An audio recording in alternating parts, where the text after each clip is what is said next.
de Fuerza Popular. Es que ya no le quedaba otra alternativa. Yo creo que para esperar de acá hasta marzo, creo que ha tomado una decisión importante para poder acelerar los proyectos de ley más importantes, que llegue a la comisión permanente y ahí lo vamos a dictaminar lo que corresponde. El tema de fondo es acá de que ya este gobierno cada vez pierde legitimidad. Y eso es gravísimo. Y hoy incluso puedo, el día de hoy, invocar al presidente de la República que vea la situación como está el país, que ya ninguna bancada cree en él. Creo que lo saludable sería que dé un paso al costado, si piensa en el país. Y a pesar de que nos gustaría muchísimo quedar al final de esta pequeña introducción con otro tema, nos toca hablar sobre los Avengers, porque queramos o no, no nos podemos escapar de la realidad que el Congreso nos impone.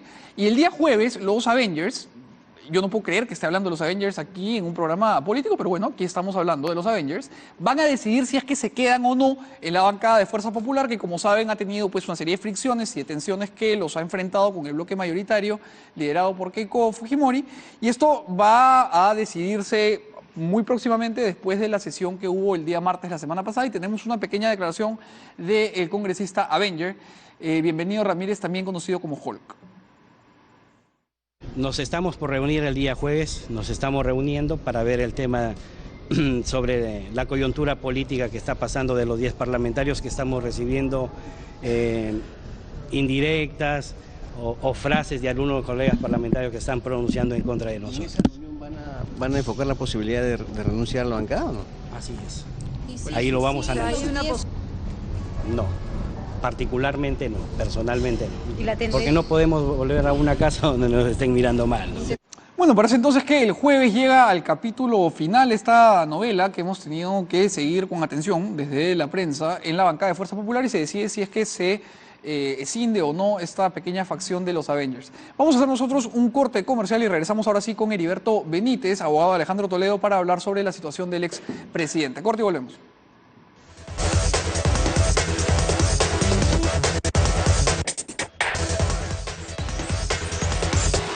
Bienvenidos de vuelta a Contacto de Verano. Ahora sí nos acompaña el doctor Heriberto Benítez, que es abogado del expresidente Alejandro Toledo, para hablar un poco sobre la situación del expresidente y sobre cómo es que viene enfrentando este proceso que pesa sobre él con más de una imputación derivadas del caso Odebrecht. Primero que nada, muchas gracias por acompañarnos. Gracias, doctor Mijael, por la Benítez. invitación. No, muchas gracias por conversar con nosotros, y además ojalá algún día podamos conversar con su patrocinado. Nos encantaría, así sea por Skype. Sé que no anda por estas latitudes, pero bien haría, creo, en poder conversar con nosotros. Lo primero que quería preguntarle es cuál es el estado de la cuestión en este asunto de la extradición. La justicia ha pedido que venga Alejandro Toledo, pero ¿en qué anda ese proceso en la práctica? Bueno, actualmente, como todos sabemos, existen dos procesos. Uno, el relacionado a Ecoteva, que está en manos de la Cuarta Sala Penal de la Corte Superior de Lima, donde el Ministerio Público aún no se pronuncia si acusa o si archiva el expediente. Eso está ahí a la espera de lo que diga el fiscal superior. Nosotros creemos que debería archivarlo, pero esperemos a ver qué dice el Ministerio Público. Ahora hablamos de esos argumentos que me parecen importantes. Y el otro proceso es relacionado al caso Odebrecht, donde el Ministerio Público ha requerido una extradición para poder llevar a cabo un proceso judicial contra Alejandro Toledo. Sin embargo, ahí el tema se ha congelado por este enfrentamiento que ha existido por la competencia de los jueces, porque no olvidemos que hace varios meses salió un decreto legislativo que establecía la competencia especializada para las salas anticorrupción, y la Corte Suprema ahora último dictó un estatuto por el cual resolvía que los expedientes tenían que pasar a manos de esta nueva sala anticorrupción. Y hemos visto que en la práctica muchos jueces se han resistido a entregar los expedientes. No quieren pasarlos conforme al acuerdo de la Corte Suprema y conforme a la ley vigente. Y eso ha originado que el tema de la competencia esté en duda. Claro, hay un asunto de no terminar de comprender a quién le corresponde cada uno de los casos, ¿correcto? Y yo creo que lo primero que debemos resolver es quién es el juez competente para continuar con la investigación, porque de lo contrario, todo lo que haga el juez podría ser declarado nulo con posterioridad y perjudicar a las partes, ¿no? Entonces, por eso que nosotros hemos entablado una competencia hemos deducido lo que se conoce como una declinatoria de jurisdicción para que el juez Concepción sea parte del proceso y el tema sea derivado al sistema anticorrupción, que es lo que dice el estatuto y la ley, ¿no? Eso es lo que hemos pedido. Claro, ahora, doctor, usted me dice que lo primero que habría que hacer es determinar efectivamente cuál de las dos salas es la que va a ser competente para conocer el caso. Pero ¿no considera usted que de cara a nuestro sistema de justicia lo primero que tendría que hacer el expresidente Toledo es venir al Perú? Bueno, no puede venir porque, como tú sabes, hay 2 arbitrarios mandatos de prisión preventiva en contra de él. Si él regresa al país, sería enviado a la cárcel en procesos en los cuales no ha sido oído, no ha sido escuchado, no tiene descargos, no lo dejan apelar, le rechazan sus habeas corpus, no le permiten ejercer su derecho de defensa a cabalidad. Entonces, no hay garantías mínimas para que él pueda venir y someterse a una justicia en estos momentos. Por eso es que él no está acá. Pero, acuérdate que el juez Concepción, el 9 de febrero del año pasado, dictó un mandato arbitrario de prisión preventiva sin que exista peligro procesal y sin que el Ministerio Público le haya tomado su testimonio o su escargo a Alejandro Toledo. Entonces, ahí había una infracción grave al debido proceso y, sin embargo, la segunda instancia lo convalidó. Nosotros apelamos, no nos aceptaron, pedimos nulidad, la rechazaron, presentamos un habeas corpus y tampoco lo tramitaron. Entonces, ¿con qué garantías puede venir Alejandro Toledo a esta investigación, no? Yo me imagino que con las mismas garantías con las que el resto de peruanos se enfrenta a la justicia, ¿no? Porque bajo esta lógica, cada uno de los peruanos que tenga pues un enfrentamiento o un litigio frente al Poder Judicial podría argumentar que al no haber las garantías que su defensa reclama, pues se va a otro país y espera a que la cosa cambie, ¿no? Sí, con la diferencia de que acá no solo es lo que yo te he dicho, que le rechazan los escritos, sino que en los últimos meses hemos visto una injerencia e interferencia de las máximas autoridades del Ministerio Público y del Poder Judicial. Acuérdate que ni bien salió el mandato de prisión preventiva contra Alejandro Toledo, el fiscal de la Nación sacó un Twitter que decía decisión histórica, cosa que no lo ha hecho en ningún otro caso. El presidente del Poder Judicial permanentemente va a los medios de comunicación y comienza a decir el proceso debe ser así, debe acumularse acá, el fiscal debe hacer esto, el juez debe hacer esto. Incluso él ha ido al Congreso llevando a los 2 jueces que están investigando a Toledo, a los 2 los ha sentado en la Comisión de Justicia y les ha dicho que respondan por qué no meten preso hasta hoy a Alejandro Toledo. Entonces, eso es injerencia, eso es interferencia. Ya el proceso desbordó un juicio común y por eso que nosotros decimos que hay una persecución. Entonces, a una persona que tú le ves todo ese entorno, evidentemente no tiene garantías para poder presentarse a la justicia. Cuando usted dice, doctor Benítez, me imagino siguiendo, por supuesto, la línea argumentativa del señor Toledo, que hay una persecución, tiene que haber un perseguido, que sería en este caso el señor Toledo, y tiene que haber un perseguidor. Claro. ¿Quién persigue a Alejandro Toledo? Bueno, todas las autoridades, las máximas autoridades de la justicia, llámese fiscal de la Nación, presidente del Poder Judicial, ministra de Justicia, que era la anterior. Mira, hasta han viajado a los Estados Unidos, el presidente del Poder Judicial, el fiscal de la Nación, la ministra de Justicia, a hablar con el Departamento de Justicia, a insistir en el tema de la extradición. Yo te pregunto, Mijael, ¿tú te imaginas que las autoridades norteamericanas vengan al Perú a exigir la extradición de una persona? ¿Te imaginas acá en Lima al presidente de la Corte Suprema de los Estados Unidos, a quien hace el papel de un ministro de Justicia de los Estados Unidos aquí en el Perú, o al fiscal de la Nación de los Estados Unidos aquí reclamando la entrega de una persona? Bueno, es lo que hacen los Estados Unidos en todo el mundo a través de la DEA, a través de su Departamento de Estado y a través de sus embajadas. Ya, pero yo digo, ¿te imaginas tú al presidente de la Corte Suprema de Estados Unidos en el Perú pidiendo una extradición? No. O sea, no lo harían. Sí, me imagino al representante de la embajada perfectamente haciéndolo. Pero tienen una separación de poderes, porque ellos imparten justicia y ellos tienen magistrados imparciales. ¿Tú no te imaginarías que el Congreso norteamericano va a citar a un juez federal y al presidente de la Corte Suprema para que le expliquen sobre un proceso? No lo harían nunca, porque estarían quebrando la autonomía e independencia de los poderes del Estado. Pero en el Perú lo hacen todos los días. Bueno, pero digamos que ningún presidente de los Estados Unidos podría haber hecho dentro de los cánones que el Senado reclama algunas de las cositas que el presidente Toledo nos ha hecho y nos ha dicho, ¿no? En Estados Unidos, digamos, la cercanía de lo que uno dice con la verdad tiene que tener una correlación con la práctica. Y el presidente Toledo últimamente ha andado un poco divorciado de la realidad en las cosas que ha dicho con respecto a los casos que le competen. Bueno, una persona puede decir distintas versiones sobre un tema. O mentiras, ¿no? Sin eufemismos. Bueno, puede decir distintas versiones, dar opiniones diferentes, pero eso no quiere decir que sea culpable o responsable de un delito. tú en una investigación judicial lo que haces es ver qué declaró usted ante la autoridad. A los medios de comunicación les puede decir 20 versiones, pero aquí, en la carpeta fiscal o en el proceso penal, ¿qué declaró? Y además es parte de su derecho de defensa de repente dar dos versiones diferentes. Finalmente la carga de la prueba además recae en Fiscalía. En el Ministerio Público. En eso estamos claros. Pero, por ejemplo, usted habló inicialmente del caso Ecoteva. El caso Ecoteva es este caso a través del cual se le imputa al expresidente Toledo haber tenido una vinculación con una empresa incorporada en Centroamérica para recibir a través de esta empresa dinero con el que luego habría comprado 2 inmuebles en el Perú.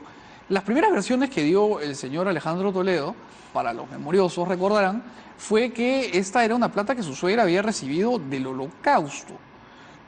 Que vamos, no es una versión especialmente sostenible en la medida en que primero la indemnización más grande que dio el Estado alemán para una víctima del Holocausto fue bastante modesta en comparación de los millones que aquí se estaban poniendo en discusión. Y luego dijo hasta el día de hoy, con una serie de cambios, que esta era una plata que era de su suegra. ¿Eso es lo que hasta ahora sostiene en su defensa? Eso es lo que se dijo en los medios de comunicación.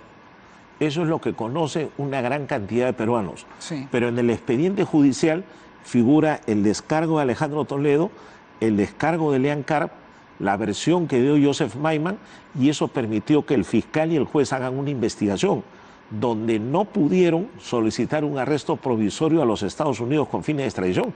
Acuérdate que el juez le dijo a la fiscal: la manera como usted lo pide y los argumentos que trae no tienen ningún valor, no lo puedo pedir. Entonces, 4 años investigando sin encontrar absolutamente nada. Sin embargo, el expediente ha llegado a un fiscal superior. Por eso es que yo, como te dije al empezar, creo que ese fiscal debería archivar la causa, porque no hay nada. Vamos, o sea, le pido, porque mira, una cosa es lo que sale en los medios y otra cosa es lo que hay en el expediente. Claro. Para hablar de esta diferencia, le pido por favor irnos a una pausa y regresamos para conversarlo en detalle. No. Hacemos un corte y regresamos con Contacto de Verano. Bienvenidos de nuevo a Contacto de Cambio. El doctor Benítez, que pues, defiende la causa de Alejandro Toledo frente a la justicia, nos decía que hay un divorcio entre la versión que la mayoría de peruanos conoce, que es la que la prensa ha difundido, y lo que hay en el expediente. Claro. Y que si uno sigue la ruta de lo que el expediente reclama, el presidente Alejandro Toledo tendría que pues, ver su caso archivado. No, o sea, el mundo del expediente es lo que permite al fiscal acusar o archivar y al juez condenar o absolver. Eso, los jueces y los fiscales no tienen que guiarse de las publicaciones de los medios ni de las noticias que se pueden difundir todos los días. Y cuando tú revisas el expediente Ecoteva y llegas a la etapa final, te das cuenta que ese proceso debería ser archivado. Pero el Ministerio Público lo tiene ahí insistiendo que no, que vamos a pedir prisión, que acá hay pruebas. Mira, hasta Suiza, en 5 oportunidades, le ha rechazado el pedido de asistencia judicial al Perú respecto a esas cuentas de Ecoteva que tenían que ver, se las ha rechazado. ¿Por qué? Porque le dice: usted no me da argumentos, usted no tiene un pedido sólido. Bueno, Suiza doctor, se lo ha devuelto. Pero ese argumento no es especialmente sólido si los suizos son expertos ya por más de una cantidad importante de años en esconder plata. No, Digamos que Suiza no es el país más proclive del mundo a entregar pues, números de cuentas ni expedientes. Pero tú has visto que en el caso Montesinos han contribuido con el Perú, han devuelto cuentas, están informados, hay asistencia judicial. Abismalmente distinta, doctor. Porque además, acuérdate, todo lo que se dice respecto a probables cuentas de Alejandro Toledo no son ciertas porque no hay ninguna. Las cuentas que existen son a nombre de Maiman. Y el fiscal dijo que como Maiman era 40 años amigo de Toledo, entonces la plata era de Toledo. Pero eso no existe ninguna prueba de eso. Ahora, por eso es que no han podido... Mira, para terminar la idea, sí. Suiza les ha devuelto en el caso de Ecoteva 5 veces el pedido de asistencia judicial. Y sin embargo el proceso no lo archivan. Bueno, pero otra vez, Suiza viene escondiendo plata ya por un rato, ¿no? Eso... Bueno, pero vamos a cuestionar que la autoridad judicial suiza o la autoridad gubernamental niegue una información básica.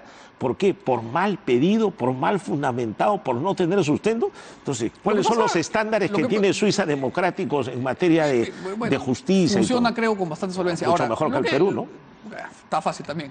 Ahora, lo que yo le pregunto, doctor, es bien sencillo. Usted me habla de este divorcio entre lo que consta en el expediente, que por supuesto es lo que debe obrar dentro de la causa que se persigue, y lo que la prensa ha difundido.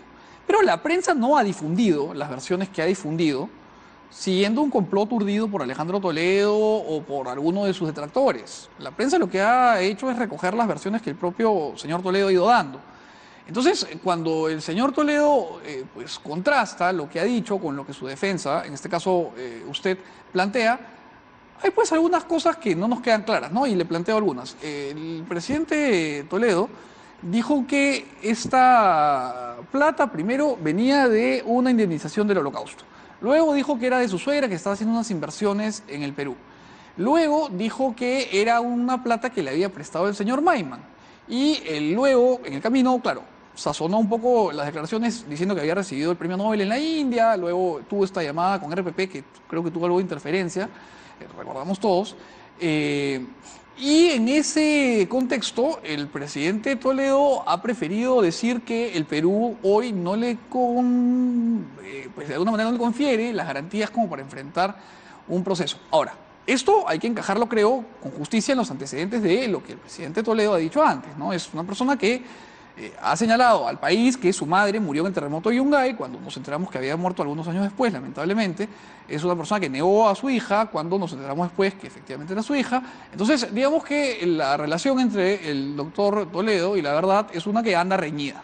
Ya. Entonces, cuando él esgrime argumentos de este tipo, como que las cuentas no son suyas y no tienen nada que ver, no es que lo condenemos, pero sí pues se despierta un halo de duda en el que los peruanos decimos, oiga usted, pero nos ha dicho ya algunas cosas que terminaron no siendo, ¿no? No, pero si tú construyes una responsabilidad penal en base a todo lo que me has dicho, lo llevas a un proceso penal, se te derrumba en 30 segundos.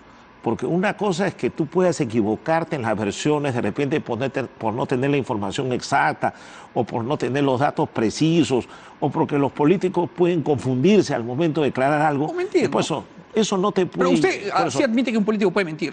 Yo no digo que pueda mentir, puede equivocarse, puede confundirse, puede tener una mala información. Es un uso bastante amable el suyo, en términos lingüísticos. Es que llevarlo al término de la mentira, que sea dolosa, que sea intencional o que tenga ánimo de causar un daño, ya eso es un extremo, ¿no? Yo lo que creo Saraí es que... no es mi hija. Pues ya, Saraí sí es su hija. Pues se puede hay dolo, hay un intento de evadir la justicia. Tú puedes dar una versión, tú puedes recoger un tema determinado para dañar, digamos, la imagen de una persona, pero por eso no puedes llevarlo a sumarlo a un proceso penal para condenarlo. Doctor, yo estoy de acuerdo. Pues, mira, en el expediente Coteva no figura pues el tema, digamos, de la familia de Alejandro Toledo, de los padres de Alejandro Toledo, de lo que eso no lo puede recoger el juez ni el fiscal. No, porque además no es materia relevante. Por eso, pues, no tiene nada que ver con eso. Ahora, que mediáticamente se busque hablar de un tema para dañar la imagen de una persona, para presentarlo como mentiroso, para dudar de su verdad, eso es otra cosa. Pero en el expediente no hay absolutamente nada de esto. Nada, y nosotros creemos que debería ser archivado. Prueba de ello es que en 4 años no hay acusación. Bueno, doctor, mira, si Suiza le devuelve los expedientes. Yo entiendo, entonces, pero yo digo, ¿hasta dónde vamos a ir? Que es su abogado, no cree que el expediente debe ser archivado, la cosa va complicada. O sea, digamos que usted tiene que ser el que diga que debe ser archivado. Pero no solo porque yo sea el abogado, Mijael, sino por lo que hay en el expediente. Bueno, o sea, el expediente lo arma usted con la defensa. No, el expediente lo arma el fiscal. Pero usted ha él es el que persigue, él es el que denuncia, él es el que toma testimonios, él es el que busca pruebas, él es el que viaja al extranjero. Ellos son los que han contratado a un ex fiscal suizo para que los ayude y no pueden. Muy bien, pero lo que entonces yo lo que veo es, eso es lo que veo. Lo que yo quería, no pueden, tiene que archivarse. A donde yo quería llegar, doctor Benítez, es a que efectivamente todo esto de lo que hablamos no necesariamente es asunto relevante dentro de un proceso penal, porque por supuesto lo que el doctor Toledo tiene que hacer es defender su inocencia frente a las imputaciones que se le endilgan.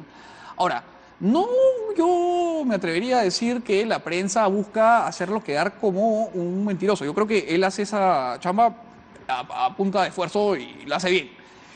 Claro, que la prensa tenga cámaras, digamos, no lo ayuda, pero yo no me atrevería a ir tanto así como a decir que se le, digamos, pretende pues encajar este adjetivo. Ahora, lo que sí le quiero decir y preguntar... Perdón, ya dicho, cada vez que Alejandro Toledo da una declaración, inmediatamente la respuesta de casi todos los medios es: mintió, dijo esto, no es cierto, la vez pasada fue esto, y comienzan a recordarle todo. Entonces, una persona a la que digamos, la atacan con esa ferocidad, es evidente que le crea un descrédito y le crea una condena social. Bueno, por eso que muchos peruanos dicen, no, es culpable, es un mentiroso. Siguiendo principios de la lógica más elemental, aquí nos enfrentamos a una de dos alternativas. Si es que todos los medios de comunicación, de todas las banderas, le dicen al señor Toledo que no está siendo fiel a la verdad cada vez que declara, hay dos alternativas. O todos los medios del Perú están en un complot en contra del doctor Toledo, o el doctor Toledo miente sistemáticamente.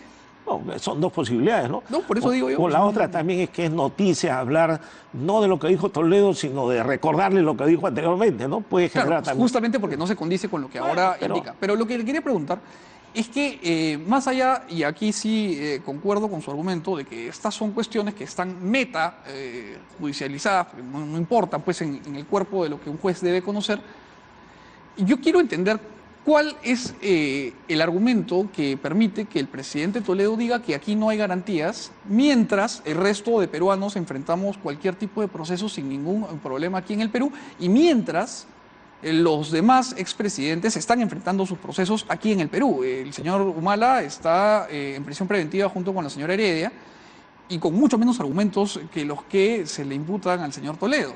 Entonces, la pregunta no pasa por el fondo de la cuestión judicial, sino por qué el señor Toledo no viene, da la cara y enfrenta a un juicio que le está, digamos, siguiendo el país que él ha gobernado. Es un poco de respeto, creo, mínimo a la ciudadanía, ¿no? Pero hay que partir de una premisa.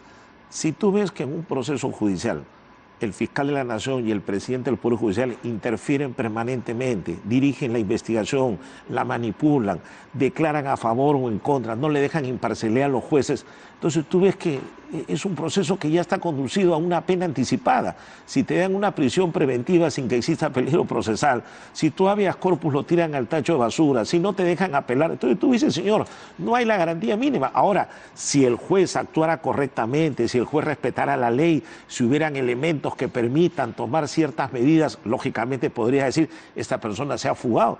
Pero tú tienes que entender que en este caso el fiscal de la Nación y el presidente del Poder Judicial no pueden intervenir. Incluso hay una sentencia que ha dictado el Poder Judicial en una acción de amparo del famoso caso Barreto, creo que fue del año 2004, donde ponen los límites de los vocales supremos para declarar en procesos que están en trámite. De acuerdo, no pueden intervenir. Entonces, doctor, si tú ves esa interferencia, ya se convierte en una persecución porque son todos contra ti. Claro, bueno, Entonces, esa es la tesis que el doctor Toledo además ha postulado en más de una publicación. Pero esa es la que tú ves. En sus redes Cuando sociales. sale de la esfera del proceso, se convierte en una persecución. Bueno, yo creería que Toledo. cuando hay una persecución se está buscando quitar de la esfera política a alguien que tiene la posibilidad de contestar el poder de otras agrupaciones. Y creo que en las últimas elecciones el presidente Toledo tuvo un dosaje o porcentaje más bien reducido. Creo que no hizo mucho. Sí, pero la persecución, tú no la guías de un resultado electoral, pues. Bueno, o sea, la guías porque te persiguen todos. Pues. Claro. Yo pregunto, ¿en cuántos casos, mira, Mijael, en cuántos casos tú ves que el presidente del Poder Judicial sale a los medios de comunicación a dirigirlos y a decir esto va para acá? ¿En cuántos? Bueno, en los expresidentes. No, en lo de Toledo. Pero es que es expresidente y eso reclama pues un cuidado especial. O sea, pero que ahí sí puede, y el fiscal de la Nación, doctor, ¿en cuántos casos ha sacado un Twitter diciendo que una prisión es una decisión histórica? ¿En cuándo? En ninguno. En el único ese del caso Toledo. ¿Por qué? Además es el único presidente ahora prófugo. No, pero en el caso de Ollantumala no lo dijo. Ollantumala no está prófugo, está preso. No, pero no dijo que era una decisión histórica la prisión. Bueno, lo que pero en el caso de Toledo sí lo dijo. Lo que quiero preguntar es, ¿usted cree que bajo esta lógica que usted pues, plantea, ¿no? De decir que si es que uno siente que no hay las garantías necesarias, que hay injerencia por parte de otros poderes del Estado, ¿usted cree que algún procesado en el Perú se quedaría a enfrentar su juicio? Porque bajo esa lógica yo me imagino que todos los acusados de todos los delitos del Perú se van en un avión charteado mañana a Palo Alto a jugar billar, ahí a distenderse un poco de los calores que el verano reclama. No necesariamente. O sea, es un argumento que podría aplicar también. Si las personas revivieran de la justicia, hay mecanismos legales para poder traerlos, como la extradición, y poder someterlos a juicio. Pero en una extradición, si es que tú la llevas a cabo, se va a ver si realmente hay una persecución o no y se están respetando los estándares mínimos de un proceso. O sea, un poco que ahí una autoridad extranjera te puede garantizar si realmente puede ser sometido a un juicio justo y con jueces imparciales. O sea, pero si tú vienes al Perú y te pones, entre comillas, a derecho, lo que van a hacer es meterte preso 20 años, te van a sumar 10 juicios, te van a ampliar las prisiones preventivas y vas a morir en la cárcel. Porque eso es lo que está pasando con todos. Correcto. Lo que usted plantea entonces es que si una autoridad judicial extranjera confiere una extradición si le da pues al proceso un velo de transparencia que el Perú no tiene. Al menos, algo mínimo. Entonces lo que usted está diciendo es que no confía en la justicia en el Perú. No, yo lo que digo es que la justicia en el Perú ha desbordado, ha ido más allá de sus atribuciones y los jueces se están convirtiendo en verdugos y carceleros. Por lo tanto, usted no cree en el proceso. Y eso ocasiona que mucha gente no se quiera presentar a la justicia. Mucha gente como Alejandro Toledo. No, y los peruanos tienen, cuando a un peruano le llega una notificación de un fiscal o de un juez, tiene miedo de ir al juzgado. Bueno, todos, tú eres abogado y le dices, vamos, te dicen, no, pero me van a detener. Tiene miedo. ¿Por qué crea terror? Porque los jueces actúan arbitrariamente, porque se convierten en carceleros, porque se convierten en verdugos, porque no respetan los derechos humanos. ¿Cuánta gente en prisión hay sin que tenga condena? Tú vas a un penal y te aseguro que le preguntas a muchos internos y algunos te dirán, mire señor, yo estoy acá y hasta ahora no he declarado y no sé ni siquiera por qué me han metido preso, pero estoy preso. La verdad es que es una pregunta que queda en el tintero, doctor Benítez, pero lo que sí tengo certeza para responderle es que el único de todos estos acusados que todavía no han tenido un proceso en el que puedan defenderse que está jugando billar en California es Alejandro Toledo. Entonces es una conexión. Mira esa comparación que se dice, que está jugando billar. No, Alejandro Toledo está desarrollando su vida porque en Estados Unidos no tiene mandato de prisión. No tiene una persecución en dicho país. El mandato de prisión se ha originado acá de manera arbitraria. Nosotros lo hemos cuestionado y estamos intentando defenderlo, pero no nos permiten porque hay una persecución total contra Alejandro Toledo. Yo no hay diría que hay un escape total, pero son además Toledo, acuérdate que viajó cuando no tenía prisión preventiva. Claro. Y él salió comunicándole al juez Ecoteva, donde tenía comparecencia, diciéndole, voy a viajar como lo hago permanentemente por el trabajo que realizo en el extranjero, y sin embargo le quieren meter a la cárcel. Ahora, le hago una pregunta para terminar, doctor Benítez, porque el tiempo ha volado y no quiero hacer esperar a doctor Segura, que ya nos acompaña. Si usted cree que el Poder Judicial en el Perú se ha visto desnaturalizado y que los jueces se han convertido en verdugos y en carceleros, ¿por qué ejerce el derecho en este país? Porque hay que seguir luchando contra eso. Yo tengo una formación democrática, respeto los derechos humanos, toda mi carrera y mi trayectoria ha sido en base a eso y tendría que seguir peleando, como dijo Bolognesi, hasta quemar el último cartucho. Tienes que enfrentar a esos jueces verdugos, carceleros, a esos jueces que atropellan los derechos humanos, a esos fiscales que acusan sin pruebas o que hacen investigaciones arbitrarias. Tienes que luchar, tienes que democráticamente defenderte. Y yo te digo con toda transparencia, en el caso de Alejandro Toledo, yo creo que no hay una causa probable para llevar a cabo una extradición. Y en el caso de Ecoteva, creo que debería ser archivado porque en 4 años no han logrado absolutamente nada. Sé que muchos podrán estar en contra de esto. Sé que muchos dirán, no, este es el abogado, es un fanático, está loco. No, yo te digo lo que veo del expediente. Yo, por favor, no vaya a creer usted. No lo digo por ti, fanático, ni loco. Pero puede haber muchos que digan, no, eso creo es que usted está cobrando por hacer un trabajo que tiene que hacer. Mira, yo lo que te digo es lo que hay en el expediente. Correcto. Y según el expediente no se uno al archivo y no debe haber extradición y también debería ser archivo. Esa es mi conclusión de abogado. Bien. Ahora, que muchos no la compartan, no es así. Así es la democracia y el tiempo terminará de decir qué es lo que sucede. Yo le agradezco muchísimo por haber venido. A ti, Mijael, esta comparación con Bolognesi me imagino que ha generado ahí un desdoblamiento en el morro de Erika y yo espero que Bolognesi nos perdone este uso travieso de su nombre, pero... No, pero al contrario, yo creo que los héroes peruanos tienen que ser citados y seguir su ejemplo. Correcto. Y democráticamente, te digo, hay que pelear hasta quemar el último cartucho, no con una pistola, digamos, de ponerle al juez a amenazarlo, sino con las herramientas jurídicas que nos fraquea la ley, con los habeas corpus, con los amparos, con las apelaciones, con las nulidades, con todo lo que nos permite y fraquea la ley. Bien, doctor, le agradezco muchísimo Gracias por a ti. Gracias, haber Mijael, venido y por haber aguantado. Un poco. No, por favor, todas las preguntas que le he hecho es un gesto que finalmente muestra un talante democrático. Yo le agradezco. Nos vemos nosotros en un minuto que vamos a conversar de economía, nos vamos a un corte comercial y regresamos. Gracias.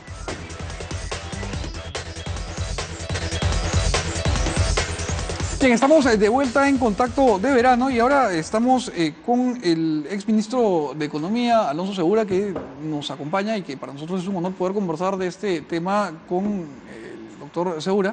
La verdad es que podemos sofisticarnos mucho en el análisis, pero quería yo empezar con una pregunta plana y sencilla, que es que hay una percepción que ya se está reflejando en números que muestra que nuestra economía está creciendo cada vez más lentito.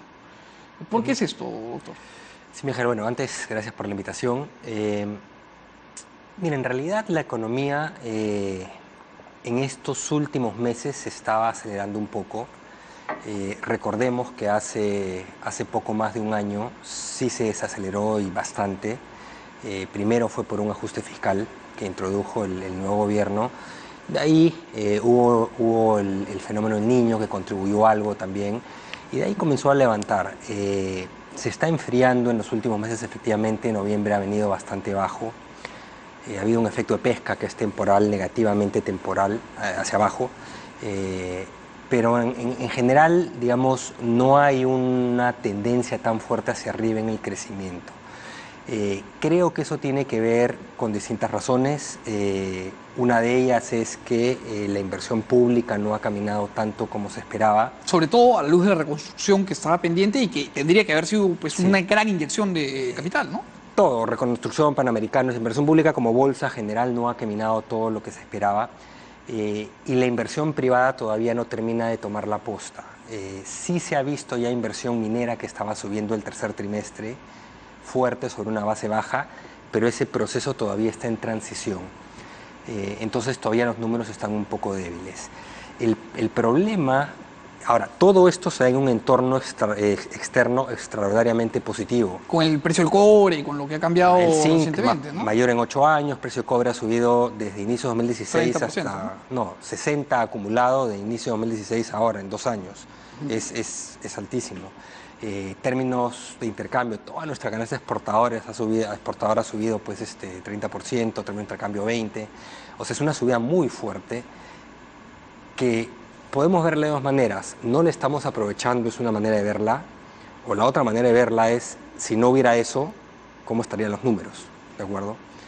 Y probablemente la realidad es una mezcla de ambas, ¿no? Es una mezcla de ambas. Un factor negativo que va a jugar también hacia esta reaceleración de la economía es todo este ruido político que se está viviendo, ¿no? No hay, ya cuando el ruido político pasa cierto umbral, ya no puede ir la economía y la política por cuerdas separadas. Y ahora tenemos realmente mucha incertidumbre en los próximos meses sobre qué va a ocurrir con la conducción del país, ¿no? Claro, y aquí quería yo hacerle una consulta sobre este punto que plantea, y es que muchos analistas políticos e incluso congresistas señalan que el crecimiento económico del país, que se traduce en desarrollo, tendría que ir por una cuerda distinta que, digamos, el quehacer político que nos pues, gobierna. Pero hay un problema que creo que usted acota bien, y ahí va justo mi pregunta, y es que cuando la incertidumbre llega a un punto tal en el que la inversión privada, en primer momento, asume esa variable incierta como negativa a la hora de invertir y se comienza a generar la idea de que viene una crisis, termina viendo una profecía autocumplida, ¿no? Porque esta idea de que viene la crisis, viene la crisis, viene la crisis, termina por romper las inversiones y generar un quiebre en la cadena de pagos y termina desencadenando la crisis que tanto temíamos. Y creo que ahí el mensaje de liderazgo económico más bien viene de lo político, ¿no? Que es un mensaje de calma. Exacto. Primero, hay mucha evidencia de que en realidad los países no se pueden desarrollar cuando tienen variables institucionales muy débiles. De acuerdo. Y ahí entra lo político también. Eso es para todos los países. En casos como el Perú podrías hablar que se manifiestan en trampas de ingreso medio, con una serie de factores que afectan.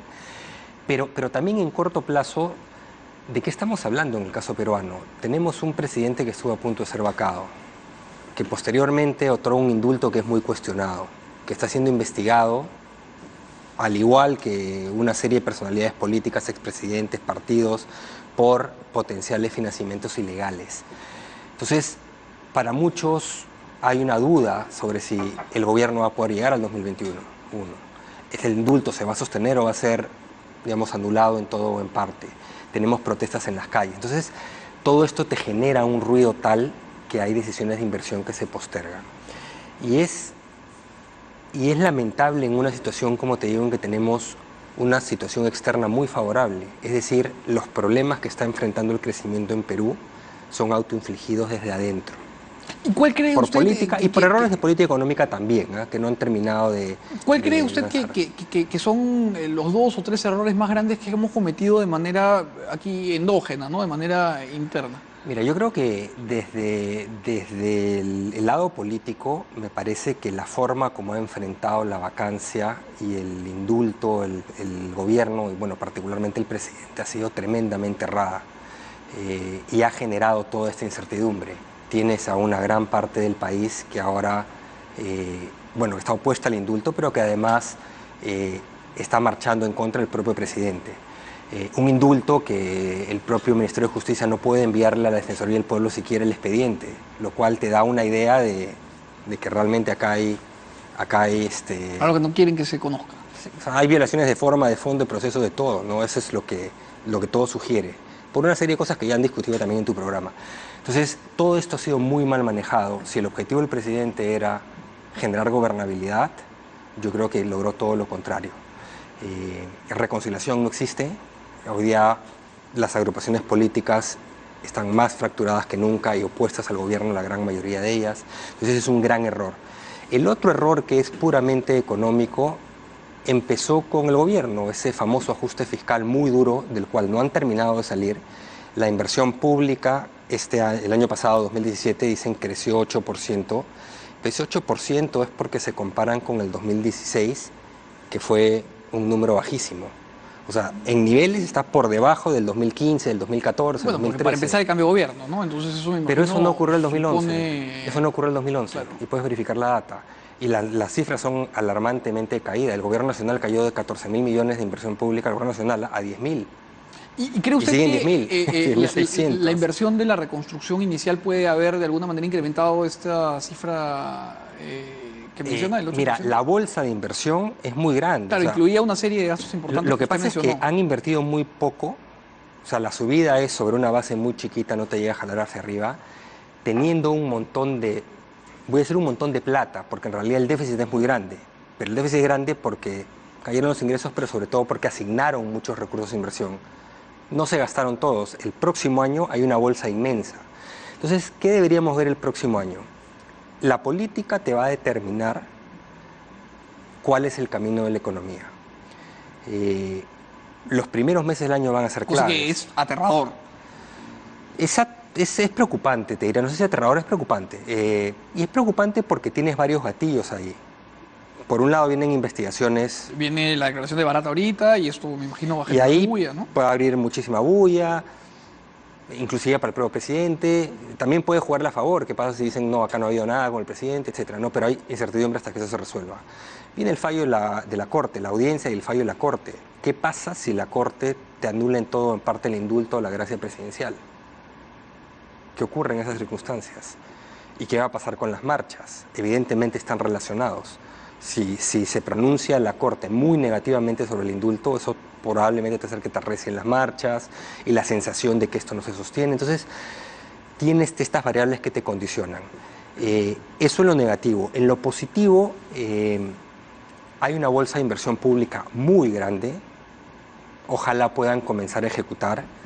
Sí, este ruido político también te puede contaminar decisiones de gestión del propio gobierno, los distintos niveles de gobierno. Esperemos que no ocurra en gran magnitud. Pero la bolsa es tan grande que aún con un porcentaje de ejecución no muy alto, siendo, digamos, medianamente ineficientes, puedes invertir más. Ahora, ¿no? yo creo que esto... Y el contexto externo te está ayudando muchísimo. Claro, está pintada la cancha como para que... Muchísimo. De acuerdo. Mira, sobre me todo, hubiera encantado... Yo solo vi precio de caída. Claro, que Yo solo vi caída. que hubiera usted disfrutado mucho de ser ministro con precios en alza, sobre todo de nuestro principal motor... Por el Perú, digamos, adelante, pero digamos, De acuerdo. es distinto tener viento en contra muy fuerte que tener viento a favor muy fuerte. No me cabe ninguna duda, pero lo que le quería preguntar, que es un poco simplificando este asunto que es sin duda complejo, es que yo creo que buena parte de la percepción que hoy está esparcida entre muchos de los ciudadanos es que el modelo, vamos a decir entre comillas, no funciona porque no genera la cantidad de riqueza que el Perú necesita. Y esto, en realidad, con lo que usted nos dice, queda expuesto en una desnudez impúdica, porque lo que estamos conociendo es que vivimos en un país en donde todavía hay gente que sufre de anemia, todavía hay analfabetos, todavía hay un déficit habitacional, falta electrificación rural, falta agua y tal, y tenemos un montón de plata en el Estado para gastar. ¿Y lo que me está diciendo es que no la estamos gastando? A ver, no tenemos un montón de plata, de hecho que han asignado un montón de plata. Tenemos ya un déficit de 3.2% del PBI, que es bastante considerable y que tiene que reducirse hacia adelante. Entonces, no es que la plata no sobre. Lo que sí es cierto es que si no se implementan reformas para mejorar las políticas públicas que llegan a los ciudadanos, nos va a ser muy difícil en el futuro crecer, sobre todo cuando no tienes el viento a favor. El viento a favor. Correcto. Entonces, por ejemplo, O sea, capital yo humano... Le ruego, doctor Segura, un favor. Quiero hablar justo de estas reformas, Sí. pero le pido una pausa y Perfecto. regresamos con estas reformas, hacemos el último corte y volvemos en Contacto de Verano. Bienvenidos de vuelta a Contacto de Verano. Ya vamos a ir terminando esta entrevista, pero el doctor Segura nos iba a plantear algunas reformas que considera necesarias, pero justo antes de entrar al aire me dijo algo que me parece bien importante repetirlo y que se conozca, que es que me decía usted que en el año 2014 crecimos a la misma tasa a la que vamos, todo parece indicar, a crecer este año. En 2017, digamos. Claro, Acaba de terminar. el año que ha terminado. Y la situación, me explicaba usted, y le pido que lo explique de la manera más veloz posible, era abismalmente opuesta. Claro, ahí se criticó mucho, Perú creció 2.4 y recordemos que venía 3 años y medio de caída de precios de materias primas, términos de intercambio, turbulencia internacional en países emergentes, etcétera, y crecimos 2.4. Ahora llevamos 2 años de subida muy fuerte de todas nuestras materias primas, incremento de comercio mundial, exportaciones, tasas de interés internacionales muy bajas, flujos de capitales hacia las regiones, o sea, es pintado. Además que China se ha vuelto a despertar, ¿no? Todo está yendo muy bien. Y no es solo el 2017, el 2016. El quiebre se da en el primer trimestre de 2016. O sea, llevan básicamente 2 años de viento a favor muy fuerte. Y con todo eso, vamos a crecer también 2.4 o 2.5, vamos a ver cuándo sale el número de diciembre, pero va a ser ahí, o sea, idéntico a lo que fue el punto más bajo en un entorno externo muy complicado y ahora es muy favorable. Entonces eso te dice mucho de lo mal manejadas que están tanto las políticas económicas internas ahora, y lamento decirlo, pero esa es mi opinión, como lo enrarecido que está el clima político también. Que impacta en la economía. Que sí impacta ya en la economía. Ahora, ¿no? justo antes de irnos al corte, usted, claro, sentencia pues, con rigidez, pero apoyado en data, que no estamos haciendo las cosas que tendríamos que hacer para poder navegar con solvencia en este viento que nos es favorable. ¿Qué haría usted, qué le recomendaría usted en todo caso al Ministerio de Economía ejecutar mañana para poder pues echar a andar el coche? Mira, y es más allá del Ministerio de Economía, es como gobierno, porque el Ministerio de Economía no es una isla, pero obviamente el Ministerio de Economía tiene que liderar, ¿de acuerdo?